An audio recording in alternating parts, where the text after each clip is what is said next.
সহায়ৰ অন্যতম এখন হাত আছিল জুবিন গাৰ্গ। জুবিন গাৰ্গৰ অনুপস্থিতিত শোকাৰ্ত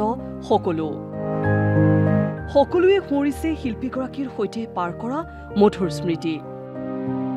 এয়া যোৰহাটৰ প্ৰবীণ শিল্পী প্ৰয়াত অৰুণ নাথৰ ঘৰ। অৰুণ নাথ আছিল জুবিনৰ সংগীতৰ যাত্ৰাৰ অন্যতম এগৰাকী গুৰু। ৯০ দশকৰ সময়খিনিত এই ঘৰখনৰ এগৰাকী নিয়মীয়া সদস্য আছিল জুবিন। শিল্পী অৰুণ নাথৰ ওচৰত সংগীতৰ চৰ্চা কৰিছিল জুবিনে। জুবিন আমাৰ এখেতৰ ৰুমত বহি থাকে, তাৰ চুলি দীঘল আছিলে, চাইকেল এখন লৈ আহে, হাৰমনিয়াম বজায়, এখেতৰ লগত মানে গান গাই থাকে, সেই গান এখেতে শিকাই দিয়ে।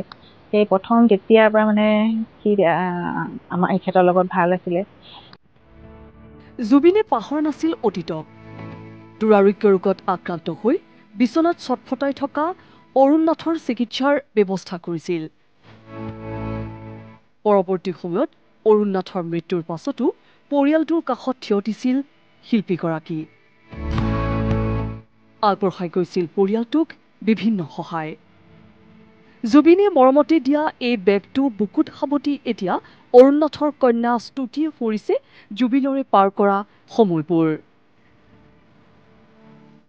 জুবিন দাই কৈছিলে যে তেওঁ মানে বাঘ বুলি এখন চিনেমা কৰাৰ কথা আছিলে মোৰ লগত, তেওঁ কৈছে। কিন্তু তেতিয়া মানে মই ক্লাছ 8-9ত সৰু আছিলো ন, গতিকে মানে তেতিয়া সেই মানে ইমান হেৰি নহলে আৰু কথাটো। তেতিয়া তেওঁ মানে এই বেগটো আছিলে তেওঁৰ ওচৰত। তেতিয়া তেওঁ মানে গোটেই নিজৰ মানে বস্তুখিনি অজৰাই মোক এই বেগটো দিছিলে, স্মৃতি হিচাপে থাকি যাব সদায় কাৰণে। মুঠৰ ওপৰত চৌদিশে এতিয়া জুবিনৰ অনুপস্থিতিত সকলো হৈছে মৰ্মাহত। সকলোৱে ৰোমন্থন কৰিছে জুবিন গাৰ্গৰ সৈতে পাৰ কৰা সোণোৱালী দিনবোৰ।